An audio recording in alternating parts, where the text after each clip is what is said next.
We'll guide you through how to fix iPhone is findable and won't turn on. If you find this useful, then consider subscribing and liking the video.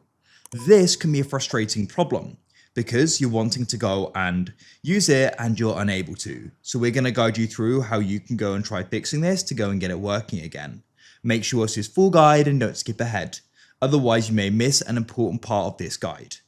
So, first of all, you do need to make sure that you've been trying to go and charge your iPhone. This is here because your iPhone has run out of charge.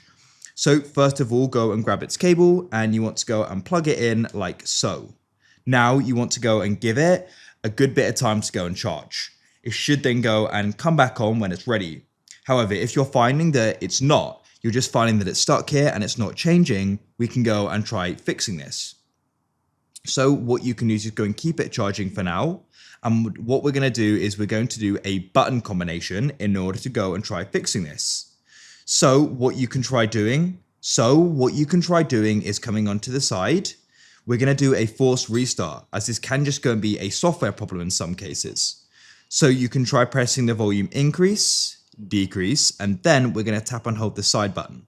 That all needs to be done quickly and consecutively. So go and press volume increase, decrease, and tap and hold the side button.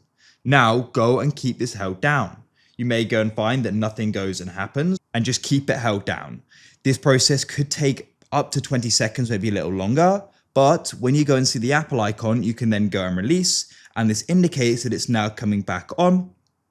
What you can do is just go and let it charge for a bit longer, just to go and make sure that it has definitely got some charge in. As you can see, it's now come back on, and that's it. Hopefully you've managed to go and solve the problem.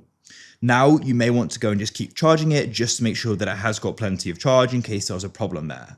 So hopefully that's it, and we've now gone and resolved the problem of it being stuck on that screen.